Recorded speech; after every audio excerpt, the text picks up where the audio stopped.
Welcome to the runshoediaries podcast. This is where we talk about managing your time in ways that helps you accomplish your running goals. Lace up to get your race up. Let's get moving. Hey, what's up everybody out there running on native land, and welcome to the runshoediaries podcast. I'm your host, Luis, aka Chico, and this is episode number 7. Man, it feels great to be back, and so thank you for spending some of your precious time listening to the show. I appreciate it. I'm definitely not going to waste it. Lace up to get your race up, and let's get moving. We're at the starting line with this episode's guest, and he is a lifelong learner and educator with a passion for family skiing, hiking, and running. He is a jack of all trades and soon to be a doctor of one.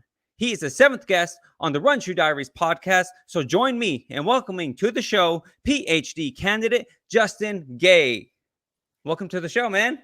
Hey, Chico. So good to see you again and so soon. Oh, definitely. How you feeling?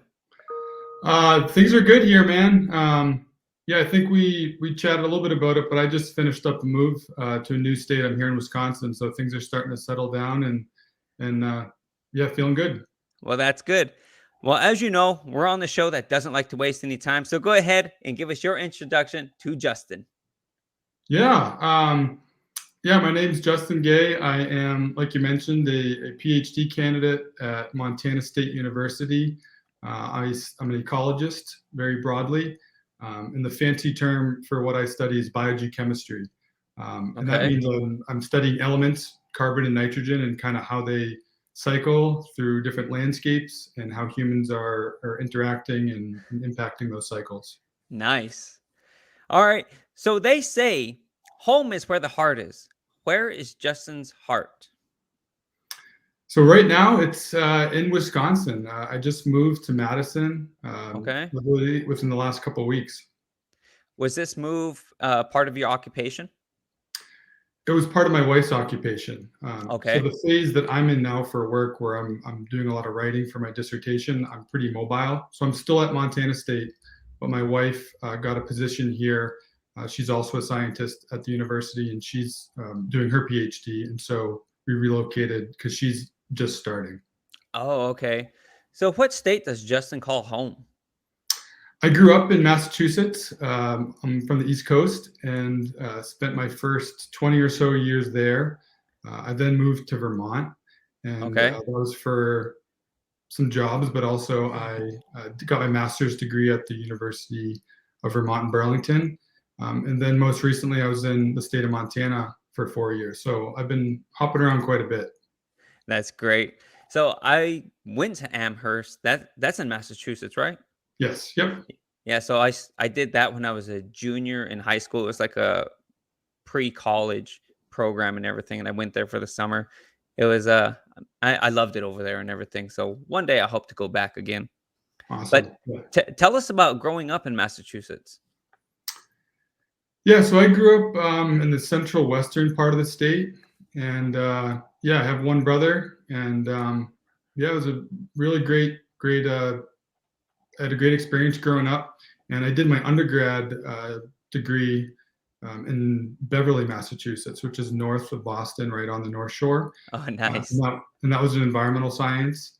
And I was, I played a lot of sports growing up. Team sports, and so that was a big part of my childhood, and I played sports all throughout college. I played football for 4 years, and Okay, so you said you had one brother. Is he older or younger? He is younger than me. He's 3 years younger, and his name's Alex. Okay. Did you and Alex ever get to play? Did he play sports? He didn't, and that's what's pretty funny about our relationship. He was totally off the sports track, and it was more of a he's a mechanic. He was in 4-H, so he raised animals growing up. But recently we've been connecting on sports, and he's gotten really into bike riding and skiing, and so it's been really cool to see our relationship evolve as we've gotten older. That's great. I was going to ask, well, one of my questions I have here is, did you play sports growing up? And the reason I was going to ask this is because on your resume, under teaching experiences, you have listed in tandem with being a science teacher, you were simultaneously an assistant varsity basketball and football coach. Yeah. So I guess like I mentioned, really part of my ethos growing up that I connected with was sports, team sports, and loved it. A lot of my lifelong friendships were made through that. A lot of life lessons were learned, and kind of once I graduated from undergrad, one of the ways that I kept up with the sports culture and feeding that part of my soul was through coaching. Right. So I spent a year coaching at the University of Vermont, their football program, and then once I got a job teaching high school science back in Vermont, I taught and I coached football and basketball. Okay. And did you play basketball as well? Yep. What position? I was kind of like a combo guard forward, so a little bit of everything. Okay. I think we've got some prior guests that played basketball. We might have to have a pickup game pretty soon. I would love to do that. I would totally take part in that. Awesome. All right. So you mentioned that your recent move was because your wife is going to start her dissertation and PhD and everything. Is that correct? Yes. Yep. How long have you been married?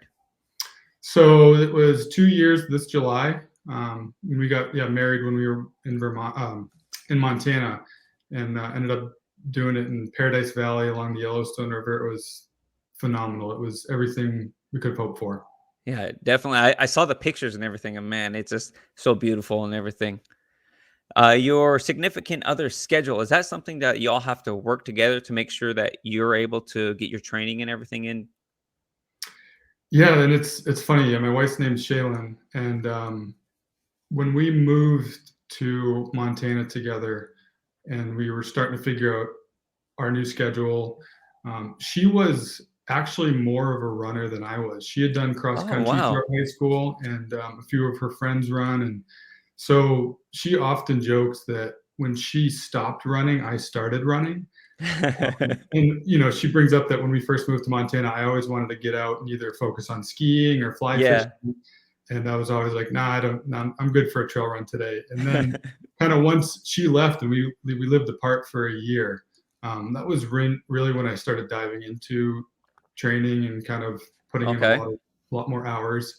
So now that we're living back together, we're trying to find this new balance. And she's been very into getting back into a running routine. So that's been fun. And so we're trying to figure that out, and we're having a blast. And that is awesome. So I'm going to switch gears a little bit, and I'm going to give this my best shot. So you're a doctor of philosophy candidate in the Ecosystem Ecology Biogeochemistry Lab in Montana State University, Bozeman. Did I get that right? Awesome. Can you tell us about this? Kind of summarize it? Yeah, so my research focuses on, like I mentioned earlier, elements, carbon and nitrogen cycling. And those elements are really important for a whole host of things. I mean, carbon's the backbone of life. Yes.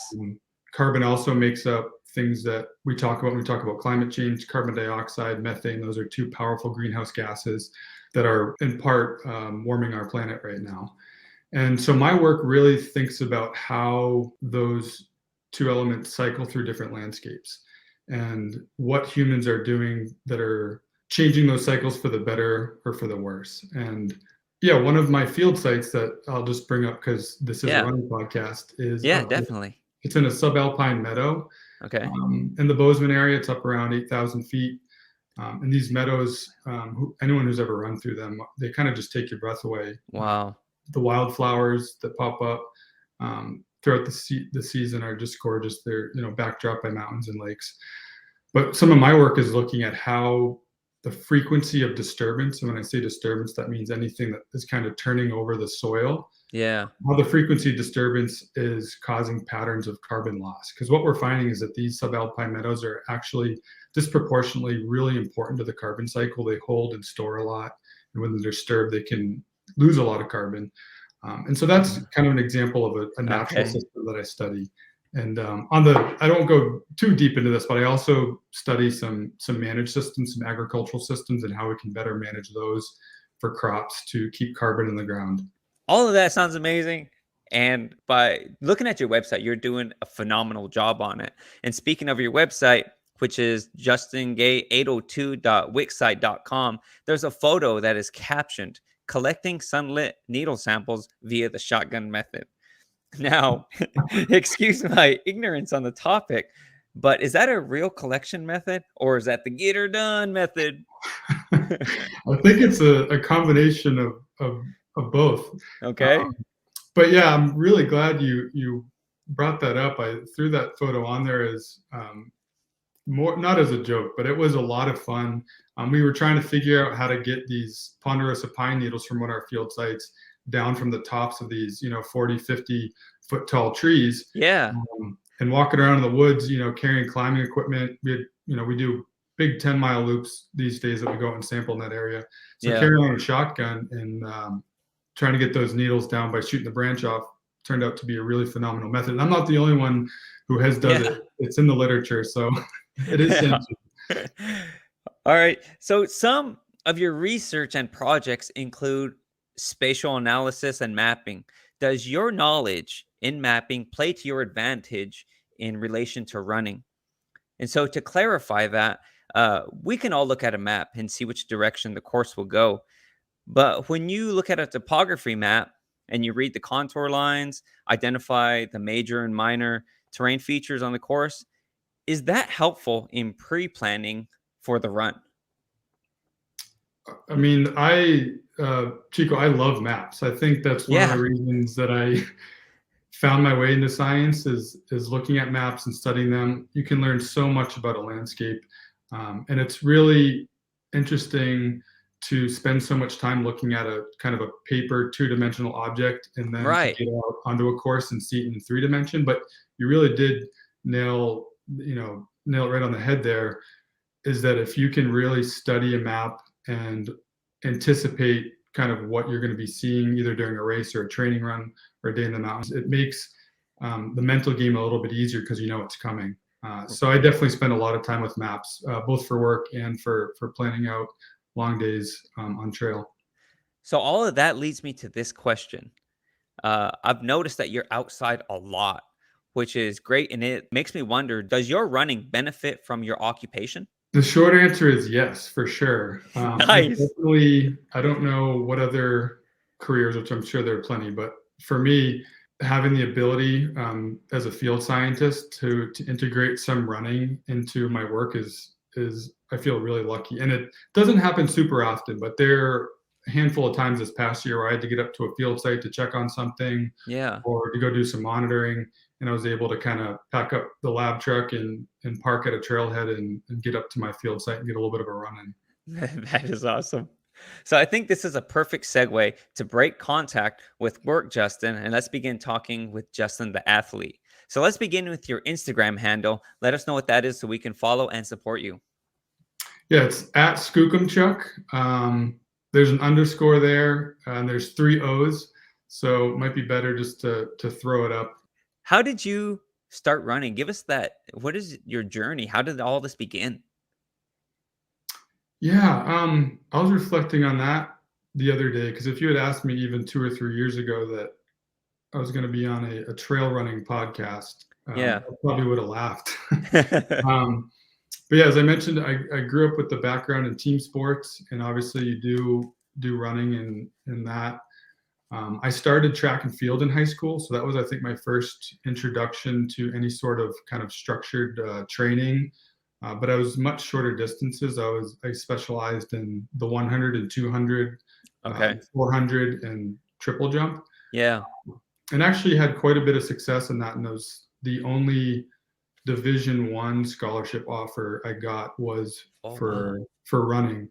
And one of the things that scared me away from that offer was that they were going to try to move me to an 800 runner, which that terrified me at that time. That was long distance to me. Yeah. That 800, that's 2 laps, right? Yes. Yeah. Okay. So I would say, track and field in high school was my introduction.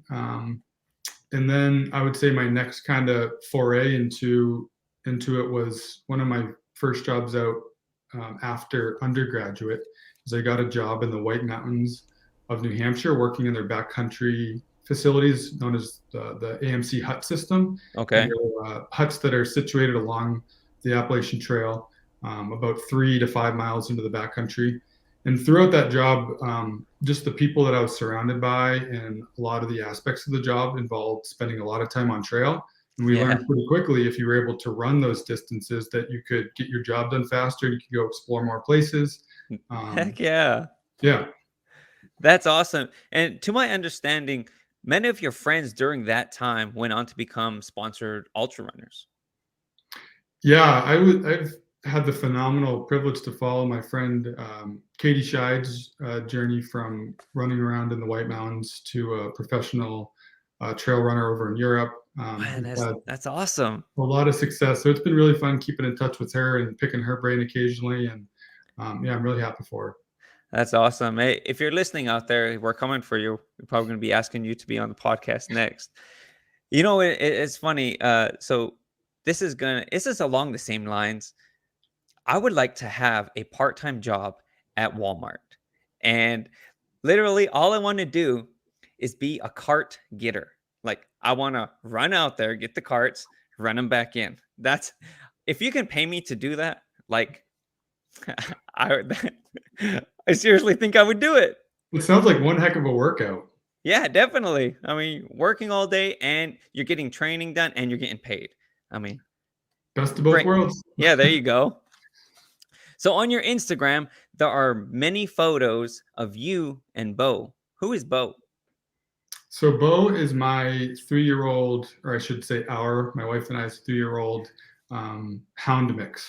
And he's just the best friend, we could ask for, and phenomenal trail partner. Definitely. Let's start at the beginning. How did you and Beau find each other? Yeah, so that's a story that goes back to my first dog that I had. Okay. She was also a hound. Her name was Kia, and I got her during my time when I was in Vermont. And she was phenomenal. Like, she was also a hound, trail dog. Me and her kind of fell in love with backcountry skiing together. And so when I moved to Montana, she passed away. And my wife, Shaylin, got to meet her and spend the last year of her life with her. And as soon as she passed, we kind of spent some time grieving, and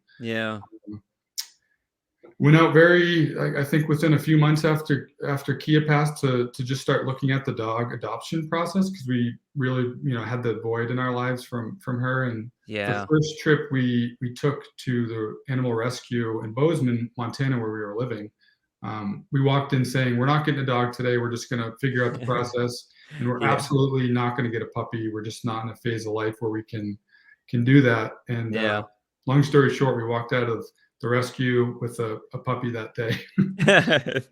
That's amazing. So did you start running with Beau immediately at a young age?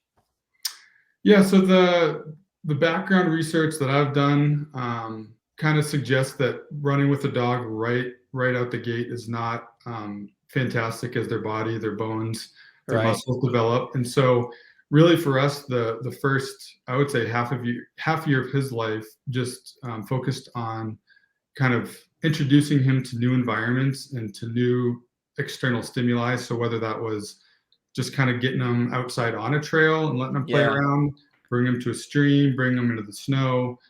So we didn't actually do any real running with him for, I would say, it was at least 6 months, probably closer to 8 months before we started doing short runs with him. Oh, okay. When you run Beau, do you run him on a leash or off the leash, or both? So really fortunately in Montana, there's so many off-leash areas. I mean, we're surrounded by national forests. So I would say 90% of the time he's off leash. And so that, we spent a lot of time when he was young training him, working on recall, making sure that he stayed near us when we were on trail, kind of doing the thing to have him come back once he starts getting out of line of sight and stay even closer. And that was a long learning process. Yeah. But transitioning to what we call city life now, even though Madison's not a huge city, is it's much more leash time for him. Yeah. But thankfully, the areas that we can get him off trail here, his upbringing in Montana has really set him up for success, and we feel pretty lucky to have a guy like him. Yeah, it's the same with us here with Blue. I run with the leash that goes around your waist and everything, and it's just the everyday collar. So it took a lot of trial and error to see what was going to work for us. We tried different sizes, running harnesses and everything, but he's a Weimaraner, so he's really big barrel chested and everything. And it kept coming down to chafing around, under his legs and everything. So we stuck with the collar and we trained him like that. Has your dog just grown up where you're living now, or have you guys? So I got him when I was in Captain's Career Course in Fort Leonard Wood, Missouri. There's a Weimaraner farm there. I think it was called Blue Ridge Weimaraners. So we got him there. He was a pup. He was only there for like 3 months. And so we kind of had a little bit of backwoods and everything, but all the rest of the time was here in a city life and everything. So he's grown to it and everything. He knows what to do now. But when we get him out in the open, like, he just goes crazy. He loves it out there and everything. Just like every dog just loves that open space and they just want to run. Yeah. So when you started training Beau to run with you, how much training did this take? And how long was this process to get him to where you wanted him to be? Yeah, it was a long process. Like I said, I think we started running with him around when he was a year. And that first 6 months after we started working with him was really frustrating. And it was a lot of the recall practice. So just like with a dog, that's the most important thing, where if they're off leash and you call them, they need to respond. So we classic tricks with different treat incentives. And really turning the corner with some of the training was, at the time we were living in a yurt kind of on the outskirts of Bozeman. So we had a lot of open space around us, a lot of ranches. Yeah. And he started jumping the fence in our yard and chasing cows. And I don't, like in Montana too, we're worried about wildlife. I mean, there's wolves and bears. Yeah. And so we had to figure something out. And so we actually turned to a training collar. Okay. That has the options to kind of buzz them or to give a noise. Yeah. And once we introduced that for his safety, so that he wouldn't kind of be chasing these things, not being able to come back at night, we brought that onto the trail and he responded phenomenally. And so great, very quickly, it's just, we give him these sound cues, and it's, that probably took another couple months to really get him dialed in with that. Yeah. The recall training and then using the collar, he doesn't even have to use it anymore. That's good. He's so accustomed to us and kind of whatever our expectations are. And now he looks forward to it because he knows, to go out on trail and have fun. He's going to go, if he does a good job, he's going to go out again. And yeah. So what is his reaction when you grab his running leash or his collar and he knows it's go time? What is that reaction? Oh man, every day he turns into this wiggle worm where he just uncontrollable excitement, where he kind of sits down but he can't control himself, and he's just like shaking around, and he's got the biggest smile on his face. And it's hard to say who loves it more, me or him. When he's on the leash, and does he run in front, on the side, or behind you? So he's definitely in front, and that's when he's on leash. I'm very thankful. This wasn't any particular training on our end, but he really stays in cadence. Being a hound, he does have a nose on him. Yeah. But when we're running, it's very infrequent where he'll stop to sniff. Like, he knows if we're going on our morning walks, he'll kind of follow the scents. But when we're running, he stays in front and kind of leads the way, and he reads our cadence, which is great. Yeah. With our dog Blue, we've trained it to run on the left side. Of course, this is because we're running into traffic all the time and everything. And there's times where the situation calls for us to be running on the opposite side. And that is when it bites us in the butt, because he's like running on the left side, but he's in the road. And it's hard to get him on the right side because he knows it's not right. He's like, Dad, hey, this isn't right. I'm supposed to be over here. So end up fighting with him a little bit here and there. How has Beau helped your running?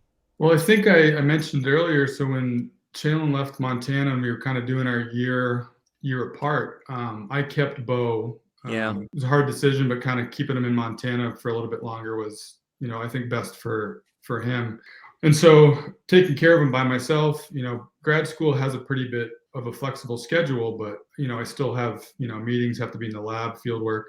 Yeah. So taking care of a dog by yourself it takes up a lot of time. But it also got me into a pretty structured running schedule in terms of not only getting me out, but getting him out. And so I think, honestly, he helped structure my training. And some of those days, waking up for back-to-back runs, it was, I was like, well, Beau's got to get out too, so I can't call this one off. Yeah. What is the furthest distance that he has ran with you? So I think he's topped out at 15 miles, which wow. I think, honestly, that might, again, I'm not a dog physiologist or doctor, but I do wonder, since they can't directly communicate with us, when enough is enough. And I definitely can tell after about 10 miles, especially if there's some pretty big, changes in elevation, that he looks yeah, definitely. But yeah, it's hard to say. But yeah, he's done a couple longer days around 15 miles, and he did great. But I would hate to push it and to hurt him. Yeah, that's exactly the approach that we take too. Last year during when COVID shut down the world, he did a 50K, but we did it over the course of, I want to say it was like 10 hours. It was yeah. So we took a break in the middle of the day, made sure to stay out the heat, and then we picked the rest of the miles back up at night. Needless to say, he was sore for the next couple of days and everything. But yeah, that was the longest he's ever went. And personally don't feel comfortable taking him that far again because of the area. It's all city life here. Well, yeah, it sounds like you're really thoughtful about the whole thing. So who crewed for him, and what are things that Blue wanted along the way? So I always make sure to carry extra food for him, and Hammer Nutrition has these Doggie Essentials, daily Doggie Essentials, and so we use that, and it's kind of like a daily vitamin. It helps their coat, their joints, and all this stuff. So we use that religiously with him. But on top of that, he would eat what I eat. So we'd stop in the middle of the day. Potatoes is kind of a staple that we go by. Of course, water and everything. But one of the big things was to make sure that his protein intake stayed high. So I was giving him meat throughout the day and everything. And during our walking breaks, anytime there was shade, that's where we were at. Anybody who runs with a dog knows that if it's hot to us, you put your hand down towards the ground, it's even hotter down there for them. And, they're limited on how they can sweat. They do that by panting and everything. So there's a lot of consideration that you got to take into this. Now that I'm sitting here hearing you talk about that, and the little I have read about dogs and running, is, from my understanding, from an evolutionary standpoint, dogs are like humans in terms of one of their competitive advantages is their ability to cover long distances at a pretty decent speed without getting too tired. If you think about kind of the animals that they evolved from, wolves and traveling. Yeah. So it's pretty cool just to think about how they got from that. And then they probably still must have some of that. Those around. And, like I mentioned earlier, like Blue's chest he's so barrel chested, and it's crazy to look at him. And when we go running, you can see all of that working to his advantage. Because of course he's going to beat me. But when we race, it's like, Blue, you're tired. Now I'm going to race you. And it's at the end of our street. We live on a dead end, so we always kind of race the last of it. And I think sometimes I have him tired enough to where I'm going to win. It never happens. so fast. Yeah. Yeah. So, what, if any, are any limitations when running with Beau? In Montana, the thing that often popped up was water. A lot of one of the mountain ranges that we would run in the Bridgers, later in the summer, there's just not a lot of water moving, not a lot of water stops. So it's carrying water for him or changing up my training area or run to go to an area that did have water. And so I kind of always had this checklist of late season runs where I knew that we could get a few stops of water away. And then the other thing that I've always kept in the back of my head, I don't have a phenomenal answer for it, was when I was working in the White Mountains in that hut system, we were often called on to do search and rescues because we were kind of this main point in the backcountry that there's radio communication. And so if someone was having trouble, and one of the first search and rescues that I went out on was actually for a dog. The dog's pads had gotten so beat up from the rocky ridge that we had to put them in a litter carry and take them out. And so in the back of my head, I'm always thinking about that with Beau, our dog, and he's right around 50 pounds, a little less. Yeah. I try to make sure that wherever I'm planning to take him, that I would be able to get him out myself. So say his pads got chewed up, or, you know, God forbid he broke a bone, you know, would I be able to get him out of there by myself? And I feel like most of the times is yes. And I know they make extraction, these kind of like packable extraction doggy litter carries now, which I've almost pulled the trigger on a few times, and I probably should have. But yeah, that's another consideration I'm always thinking about is, can I get this guy out of here if I need to? You know, one of the things that along the same mindset that you have with that, kind of reverting back into my story, when we run, so we run in our neighborhood, but we run loops.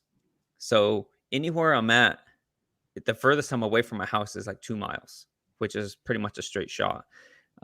So that is one thing that we take into consideration. Like, yeah, if he's hurt, am I gonna be far away from my house or a neighbor's house? You know, my brother-in-law lives close and everything, so that helps out a lot. And you're talking about his pads. The dog that you rescued, his pads were beat up.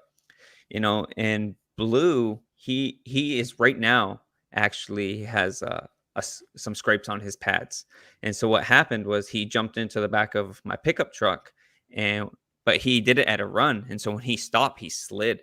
And so it gave him some carpet burn. Yeah. So right now he is sitting back and we're letting him rehab and everything. Yeah. And one thing, you know, with anything, do you put anything on it to help with the healing process, or would they just, you know, kind of wipe it off or lick it off? Yeah. So the one thing that I do is I make sure to keep it clean. And of course, he's going to clean it like a dog cleans it. Yeah. But I'm going to clean it like the way I would want it to be cleaned. Heal it up and put some Neosporin on it. Just make sure it stays nice and open. That way, when I mean opened, I mean access to the air and everything. That way, you know, it can heal up nice and quick. Good. Hopefully within a week, he should be okay. So going back a little bit more into running on the road. So we use the 5-second rule. And down here in Southeast Texas, it is hot. There's one season here. Well, there's 2 seasons. There's hurricane season, and then there's summer. Brutal. Absolutely yeah. brutal.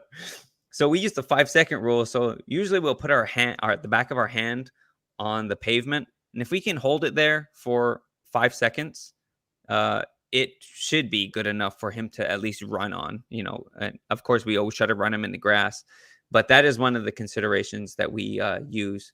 With a decision-making process if we're going to keep him out during the day. That's smart.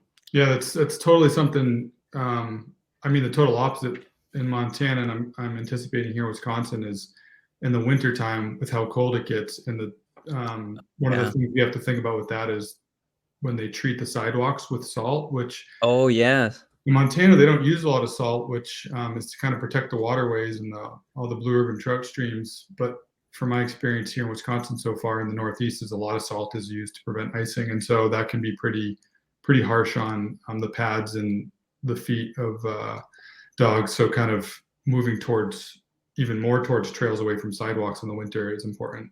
Right. Has Beau ever alerted you, saved you, or protected you during a run? I'm laughing because my gut answer to that is no. And if my wife was here, she'd also be laughing because we're often looking out for him. He's 3, but he still acts like a puppy. And like I said, he gets so excited when he's on trail. You know, I think this happened even this summer. Is he gets going with me when we get to these fun downhills. He just starts to like gallop in this mixture of galloping and prancing, and he'll get ahead of me sprinting, and he'll turn back to be like, "Hey, Dad, you know, this is awesome. I love this." And he's like crashed into bushes. Like there's a turn in the trail, and he'll just go straight. Or he runs across these like log bridges, and he'll look back and be like, "Come on!" And I've seen him fall off these bridges into the streams. And so, he hasn't done a good job protecting us, although he hasn't really needed to. But he's a goofball, and we're obviously looking out for him. But I mean, with that being said, going back to differences between Wisconsin, Montana, protecting us is thinking about the wildlife on trails, and especially with grizzlies outside of Bozeman.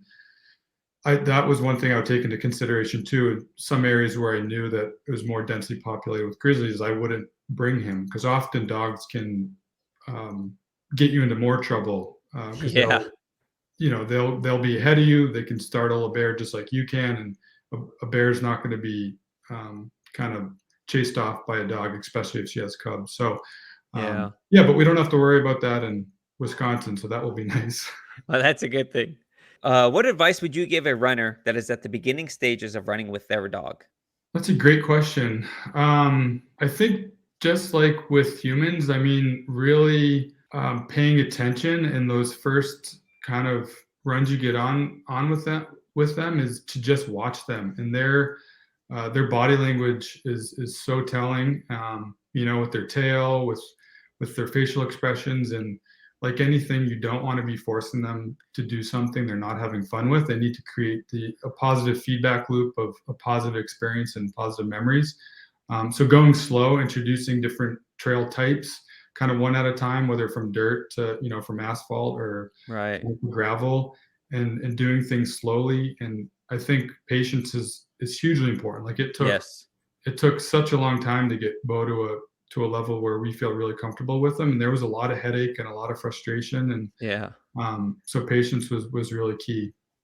And definitely got to train to run the dog, not let the dog run you. Yes, exactly. So we're going to change up the pace a little bit and talk about the importance of having a good running mentor and a supportive community. So do you have a running mentor, or have you had a running mentor? Yeah, I mean, I think I've had lots. I've had many, and I think this was an important part of my journey. Yeah. And kind of in the last couple of years is having folks to chat with, because I felt like I was so out of my wheelhouse with kind of turning to trail running and long distances. And yeah, so have had quite a few. One of Shaylin's really good friends from growing up, Erin Park. She's been phenomenal in terms of helping. She ran the Leadville 100 a couple of years ago. Oh, wow. So chatting with her about that experience. Her and her husband are big runners. And Bozeman, Megan Bowen, one of our friends there, she's completed many 100-mile races. She completed the Rut and placed came in 5th, I think was her highest. So she's been really helpful. And then another good friend in Bozeman, CJ Carter, has been really helpful with a lot of things, but especially getting up into the Alpine and how to navigate yourself through a lot of these high country places in Montana. And so really, like, without their knowledge and ability to put up with my questions and to get out there with me sometimes, it's been hugely important, because I mean, reading books, listening to podcasts are always really, really helpful. But yeah, chatting with folks and cultivating a community to really help support your journey is critical, I think. Oh, yeah. And there's a saying that I always revert to, and it's, you don't know that you don't know till you find out that you don't know. And so that is one of the reasons that I always ask questions, is this because I know there's going to come a time to where I'm going to have to revert and lean on that information that I'm gathering there. Yeah. What about you? Have you had a mentor in your kind of, yes, I've had several. In running per se, I would say I looked up to people. However, I don't think I've ever leaned on one runner specifically. But as far as getting me to the point that I'm at right now, a lot of CrossFit athletes, I guess you would say, they're the ones who kind of help me expand and learn how to become a better runner and where I was lacking. So I've always just ran 2 miles strictly, just as fast as I can, 2 miles, because that's what the Army wanted, and I just kind of leaned on that, just like, all right, this is how to run. You just sprint until you can't sprint anymore. And then when you're tired, you can't go anymore. After I kind of start learning, a local athlete, Richard James, he has a gym here, and I kind of asked him to start mentoring me and everything. So he started helping me out. Another gentleman, his name is Thad King. He has a gym as well, and he has an endurance class.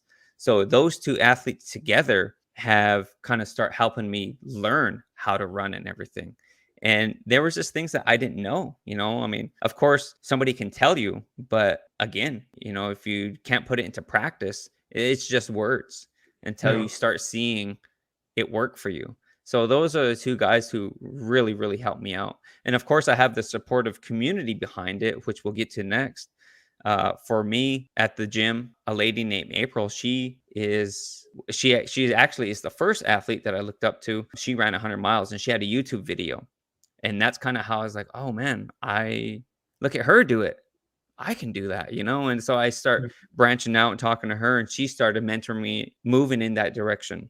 And so I got connected with local running groups and everything. And so that's kind of how my progression started, with local athletes and the mentorship programs and everything. Yeah, I think, kind of like you just alluded to, is the difference between those individual mentors that you can lean on for kind of specific knowledge that you're hoping to acquire and questions you have. But the community piece has been really amazing in the long distance kind of trail running community, from my experience, in that, man, being around such a group of like weird, supportive, outgoing folks, it's a big shift from kind of the football locker room culture that I grew up with. And I mean, man, like, people go out of their way to help and to share trail information or to pick you up on a point to point, or I think, we might get to this a little bit later, but one of my buddies in Bozeman, Kevin,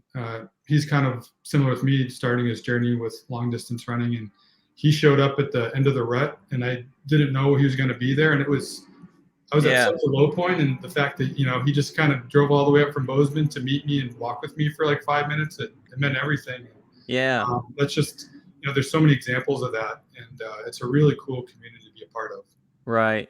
I'm not sure if I mentioned this in any of the recent podcasts, but meeting people out there on the run, like, they just become a part of you, like, when you're running, and they become a part of your supportive community when you're out there.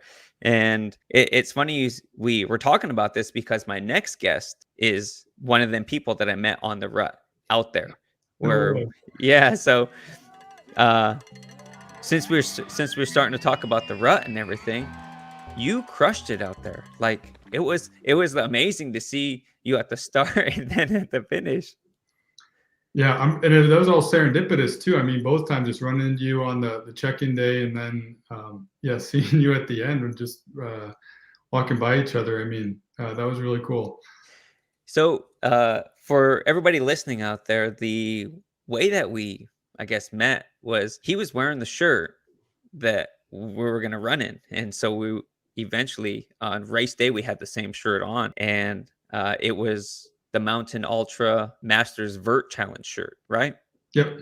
And so, to my understanding, you used that challenge to gear you for the rut. Yeah. So the Moun10 Ultra organization team is a phenomenal organization. From I don't know too much about it other than what I've read and chatted with you, and a little bit with the guy Bryce, who started the organization. But they're trying to diversify the starting line of ultras and trying to get a lot of new people involved and supported in the sport. And so one of their fundraisers this summer was in July, and it was a vert competition, just to broad challenges, who could climb the most in the month of July. And it was kind of like a statewide competition, like, pairing states against each other depending on how many folks from each individual state signed up. So that was one of my training shifts that I made from when I ran the Rut 28K, is I really realized that I didn't put enough vert into my training. And so that challenge that Moun10 Ultra put on was a phenomenal opportunity just to kind of have more incentive to gear my July training and getting a lot of vert hours. And so at the culmination of that event, they sent out shirts to the participants, and so I got mine, and I got so many comments on that on race day. Purple, yellow, and pink with a mountain goat on it. It's a cool looking shirt, and a lot of comments on it. I was able to have a few conversations with people about it, and obviously, when we crossed paths, we were able to pick each other up pretty easily. Yeah, definitely. You know what's crazy? You were ahead of me in the run, and of course, I didn't know that until I passed. Oh, I can't remember what aid station it was. I think it might have been Moonlight. That's a second aid station. When I was coming in, there was a group of guys. They're like, "Hey, another rainbow shirt with the goat," and I was like, "Oh, Justin's up ahead." So it was so funny. Yeah, it was pretty awesome. And that same group of guys was at Swift Current. That's where the drop bags are, right? Swift Current. Yeah. They were there at Swift Current, and they were just hyping me up like I was hurting bad at Swift Current. I was ready for a change out of socks. Like I needed to get more food and everything in me. But them hyping me up, I was just like, oh yeah, like I got this. And then seeing the peak up there, oh man, it was very surreal to know that you're about to, you know. Leading Swift Currents, that's a tough part, just because you put in over half the race and you have probably the largest challenge ahead of you, and it's visually there, and you hit it very quickly. You don't have much of a break there, so that's a rough point in the race. In the pictures, they don't do it justice. No. Like there was parts of the run where the trail was literally maybe about a foot wide, and like I was like, this is the way we're going? And I mean it was, and it was so steep, like you can literally reach out in front of you and you're touching the mountain that you're climbing. Yeah, it's definitely 4 points of contact in some areas, and that's one of the things I love about the Rut is that there's some nice runnable trail. It's really fun in some sections, but I love the fact that it's actually got components of a real mountain race where you're up in the Alpine, and you need other skills besides just your running training and running endurance. Oh yeah, definitely. So going back to the vert challenge and everything, you were in Montana when you did the vert challenge? Yes. Yep. Did you happen to go up Lone Peak? I had done Lone Peak before multiple times. Once for the 28K, and then a couple of training for the 28K, but I didn't do it this summer. No. Okay. Down here, like I literally, it's flat. So I had a bridge to run, which is, I want to say it's like 125 feet. So I would run that for like an hour, and I would have like next to no vert. At work, there's industrial tanks that we have. Those are 200 feet. Do that a few times. Other than that, that's all I had. I did the stair climber a lot. Of course, the stair climber, that vert doesn't count towards the Moun10 Ultra stuff. So yeah, I kind of literally just like, I'm just going to have to bite the bullet on this one and, support the program. Well, I've told a few people that story where I just think it's so impressive that you signed up for the Rut and your vert training was running a bridge and running up those industrial tanks. I mean, it's a big undertaking in terms of, the strain you put on your body, especially those downhills. At the end of the day, your quads are just thrashed. And so without having, training that kind of mimics that, I was very impressed, and I told a lot of people that in terms of your vert training for that. And they were like, holy smokes, that guy did what? He came up from Texas and ran this. So that was an impressive feat by you, man. Oh, I definitely appreciate the support. Oh, so all of this being said, are you running the Rut next year? I think I'm gonna take a year off. Okay. The Rut actually was an interesting part in our journey, or my journey. When we first moved to Montana, we signed up for the 11K. Like I said, I wasn't much of a trail runner at that point. Had a great time, great community. Lots of friends were running it. And then, I think at one point during that weekend, I remember just really thinking about the 50K race and seeing a couple of my friends finish it and just thinking, this is insane. Like, how and why would anybody do this? And I'm like, I would never do that. And then, I kind of had a goal, maybe the 28K. Like, that seems like a good challenge to push myself towards. And so, I did the 28K the following year, and that was a whole new world of, experiences for me. But really, the Rut kind of kicked off a lot of my running goals. But I think this year, I'm really trying to think about a few things that I'm interested in. And in Wisconsin, I might try to focus on a few local races here to meet some of the community. Oh, yeah, definitely. But I've got a list of some races that I'm thinking about for this upcoming year. Sounds great. Immediately after the Rut, I did a Instagram Live, and I was just like, I got it out of my system. I am not doing the Rut again. I will be back next year, but I'm going to be a volunteer. And then there was this positive, so much feedback and everything. Hey, we want to do it next year. We want to do it next year. And I was like, All right, I guess I'm doing it again next year. So yeah, man, I'm stoked. I mean, I think the only thing I'd go back to do next year is the VK, because that's the one race I haven't done. I'd like to be able to just do the whole portfolio of their races. So I'll leave that on the possibility list too. But man, it's just such an electric environment and such a beautiful course. And yeah, Mike Foote, who puts it on, I think just has really cultivated quite a cool event. So to those that don't know about the Rut or are contemplating running it, do you have any words of wisdom for them? Yeah, I think, we've hit on a few of them, but a few of the things I learned, especially for the 28K and the 50K, is prioritizing, the vert training, working on your strength in your legs, your quads. Because, you can run, a long distance on flat ground if that's what you're used to. But man, when you are just switching up so frequently to not only steep downhills and uphills, but they're technical. I mean, loose scree, rocks, and really mimicking that training. It was really important to kind of get used to those loose rocks under your feet when you're going downhill. Really just, I think, mimicking your training towards the race, which the Rut is so unique. And living in Montana, I was able to do that somewhat. But the other thing that, and this may be just a general thing, but for me, the first time I did the 28K, I had a lot of problems with balancing my electrolyte intake and was cramping up really frequently. And so this past year, I've kind of spent a lot of time really working on my hydration system. Both like the technical way that I'm holding water, but also how much I need and then how much salt I need to balance that. And so salt tabs really kind of, I wouldn't say saved me, but I didn't have any cramping issues this race. And I think just knowing the course and how much water I was going to need really helped out. Did you use specifically what they had at the tables out there, or did you go in with your own stuff and use it along with the stuff they had at the aid station? Yeah, I just carried the salt tabs with me. Okay. And then I planned on doing a 50-50 mix of in between aid stations, just drinking water, and then getting at the aid station, taking in the electrolyte they had, which I think was a scratch. Yes. And then I think I ended up taking 3 salt tabs kind of throughout the day. And that worked out really well for me. But I'm a very salty sweater, and that's something I've had to learn how to kind of manage. All right, one more question about the Rut before we move on to the next section.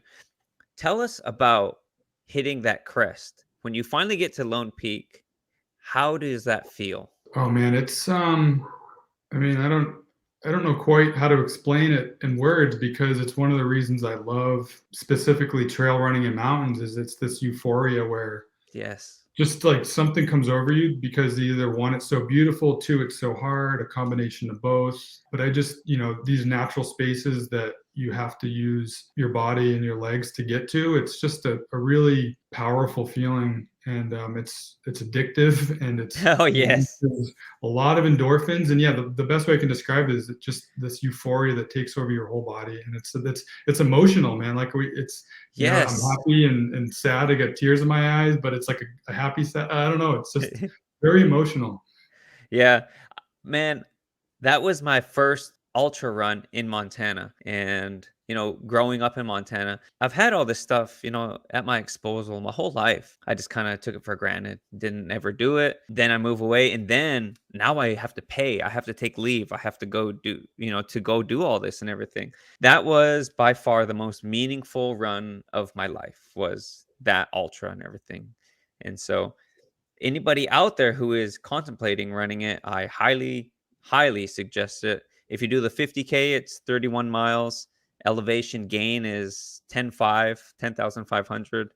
60% single track, 25% road, and I think the last 15% is all off-road.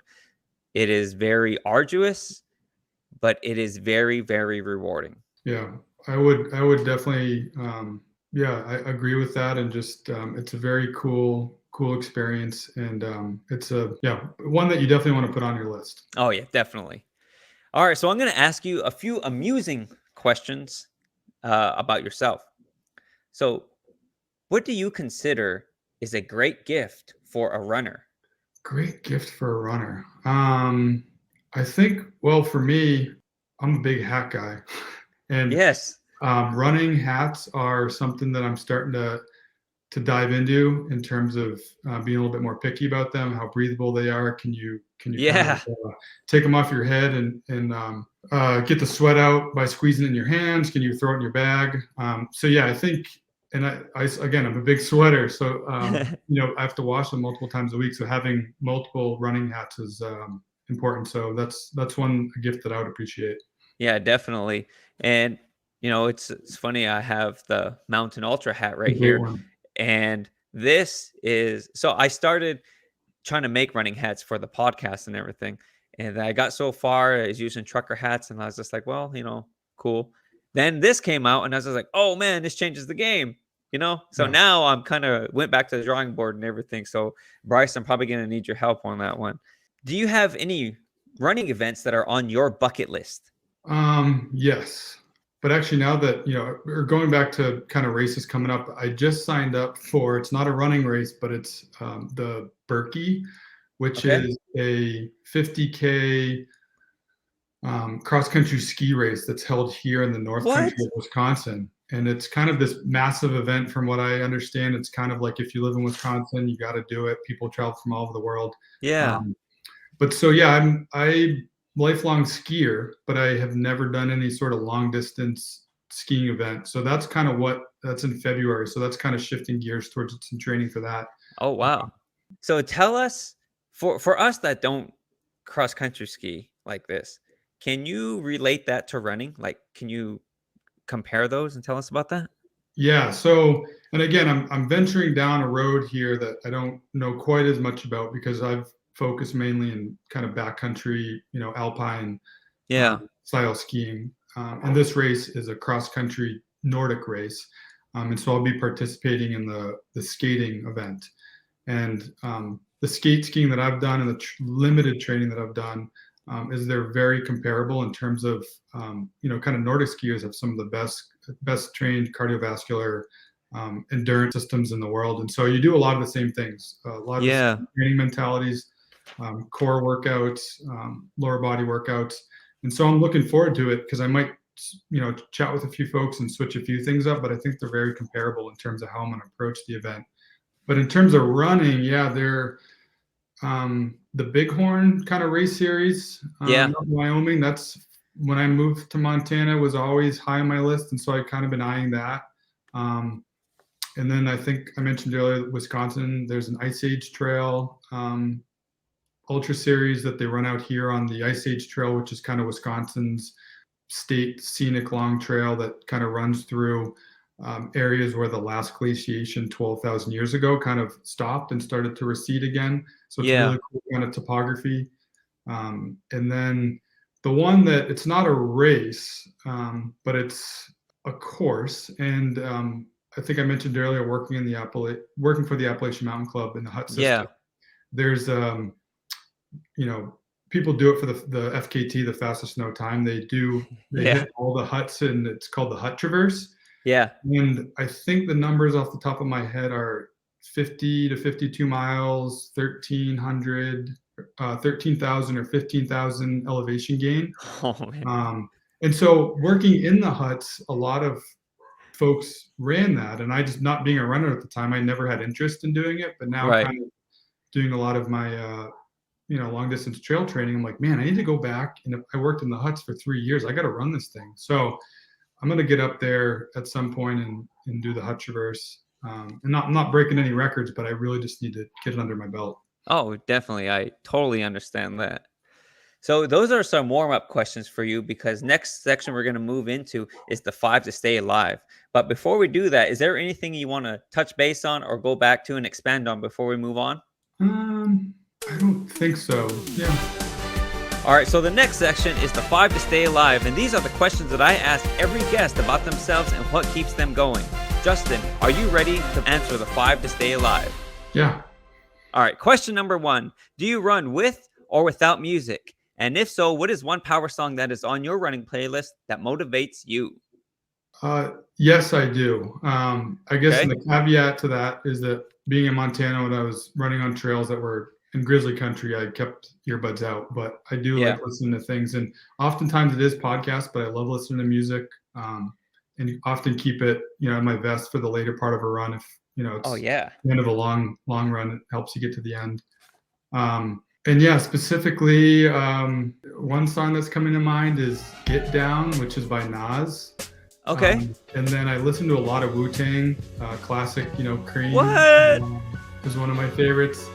But I've got a good running playlist. Maybe at one point I'll send it over to you, but it's really fun to listen to when you're running. All right, so we're going to go with Get Down by Nas for you on this one. So Perfect. Keep in mind that this song will be added to the Spotify guest playlist for listeners to download. And this song is a representation of you. And you said Wu-Tang. I did not pick you for a Wu-Tang guy. Go ahead and throw the W up real quick. Let me see. There you go. All right, question number 2. What are some things in your life that have positively changed since you've started running? Oh man, actually, you asked if there's something I wanted to touch on that I forgot, but this question goes perfectly into that. Okay. Getting into the final years of this PhD, I've noticed there's a lot of overlap in terms of the mental aspect of doing hard things. Yeah. And running and long distance running, I think it's a equal mix of not only the physical kind of endurance, but the mental endurance that it takes. And I think training both of those kind of aspects of your body is really important. And so for me, this part of my PhD, I'm doing a lot of writing, data analysis, and there's days where I'm just kind of really hitting my head against the wall and it feels like I'm getting nowhere. But really, whether it's grit or the grind, I love how running has paired with this phase of my work. And I think it's helping in terms of just training my mind to be a little bit more resilient to kind of hard things. Heck yeah, that is awesome. Question number 3. In your opinion, what is one thing that an athlete should avoid in their journey to becoming a better runner? Comparison is the thief of joy. I don't know who said that or where it comes from. I know I didn't coin that, but I've seen it before. And I think it's so important to keep that perspective in terms of running. Because like we talked about earlier, for me, it's about the community. It's about the physical fitness. It's about the mental aspect. Yeah. Races are also fun. And I love competing, being a former athlete. But I think running is such an individualized thing where, not everybody's body's at the same level and comparing times and comparing splits. Yes, during competition, it's useful, but I think that people can often get wrapped up in that. And so focus on yourself and making yourself better every day. Just before this podcast, I was working on some slogans or something for a shirt, and then something come up that goes perfectly with what you just said. But your value as a runner is not defined by the stopwatch. And so it's just crazy that, coming together like that. Question number 4. Finish this statement. When it comes to long distance running, Justin cannot leave the house without his... Good question. It's not a good answer, a funny one, but man, if I don't have my electrolyte mix with me, I cramp up and I need to have my nutrition dialed on long runs. So definitely come up with something a little bit more interesting, but electrolytes and taking care of yourself is high up there for me. I definitely agree with that one. Question number 5. Do you have a running mantra? Technically, I think no, but I think one thing a mantra that I have used throughout my life in a couple different things is I traveled to India when I was in undergrad and spent 4 months up in the Himalaya with the NOLS program, the National Outdoor Leadership School, kind of learning how to navigate in the backcountry and skills. And I came back from that and I was reading a book by Peter Mathiasson called The Snow Leopard. And there was a message or a mantra that is in the book, and it's Buddhist in origin. And I got it tattooed on myself because I saw it a lot when I was in India. And it's the Om Mani Padme Hum. And from my understanding, the literal translation is the jewel is in the center of the lotus, or enlightenment comes from within. And so that's kind of, when you go up in these high mountain passes, you can often kind of they have those mandala wheels that you can spin that have it on it. Yeah. And it can be mountain protection or kind of in rough times look within. And so I've used that throughout different times in my life. And I guess, yeah, running, I've used it a few times. That's amazing. Did you have to use it at the Rut Run? Oh yeah. I mean, there were some low points where that mantra definitely came in handy. That is awesome. Well, hey, Justin, that is all the questions I have for you at the moment. Is there anything you want to touch base on before we close this episode out? No, I just want to thank you for reaching out and that serendipitous encounter. And, like we talked about with community and just us crossing paths, I'm really glad to have met you and looking forward to seeing where your podcasts go and where your running adventures go, and following up with the Moun10 Ultra team. And thanks for including me in your series. Oh yeah. I think the pleasure is all mine. When we were initially talking at the base of the Rut and everything, it was just like, man, I got to get that guy. So, here we made it happen and everything. So to all the listeners out there, we kind of took a lull from producing an episode and everything. It was, trying to get back into scheduling our personal lives and everything. But it just goes to show all the work that goes into being an ultra runner and everything. So thank you all the listeners for bearing with us on this. And we definitely appreciate it. And Justin, thank you for agreeing to be a guest on the show. As an educator and a lifelong learner, you've taught us that our own education is an ever-growing experience, and it helps us channel our energy and ideas into something tangible. You have a great respect for positive mentorships and supportive communities, and these are often the unsung heroes of successful runners. You have an unmatched love for dogs, and they show us more affection in a flick of their tail than a man can gather from a lifetime of handshakes. Thank you for this shot of positivity and this extraordinary conversation, my friend. Thanks, Chico. Yeah, no problem. Hey, you have a good day, and I'll see you out there on the trails. We're approaching the finish line, but before we cross, here's some news and views. That was PhD candidate Justin Gay. And during our conversation about the climb and the summit of Lone Peak, Justin was asked to describe the feeling of finally hitting the summit and seeing the earth from the top. And as the saying goes, the best views come after the hardest climb, and Lone Peak's climb does not disappoint. Here's Justin. Tell us about hitting that crest. When you finally get to Lone Peak, how does that feel? Oh man, it's I don't know quite how to explain it in words, because it's one of the reasons I love specifically trail running in mountains. Is it's this euphoria where just like something comes over you, because either one, it's so beautiful, two, it's so hard, a combination of both. But I just, these natural spaces that you have to use your body and your legs to get to, it's just a really powerful feeling, and it's addictive, and it's a lot of endorphins. And the best way I can describe it is it's just this euphoria that takes over your whole body. So it's emotional, man. Like I'm happy and sad. I got tears in my eyes, but it's like a happy, I don't know. It's just very emotional. There are times when we as runners get this overwhelming surge of pure enjoyment that makes us cry. Though these are real tears, we love them, and we love the stories that they produce. These are truly the running experiences that create camaraderie and teamwork through such an individualized sport. Thank you for the conversation, Justin, and happy trails on your future running events, as well as your journey to becoming a doctor. You have our continued support. And so with that, we have crossed the finish line. And so if you have any questions, comments, concerns, or guest recommendations, contact me at runshoediaries@gmail.com. Again, that is runshoediaries@gmail.com. Be sure to follow us on Instagram, Facebook, Twitter, and YouTube. Keyword search Run Shoe Diaries. Thank you for listening to the Run Shoe Diaries podcast, episode number 7, with PhD candidate Justin Gay. Until next time, remember that with each step comes the decision to take another. So keep putting one foot in front of the other, because it's amazing what you can do on your own 2 feet. I'm out.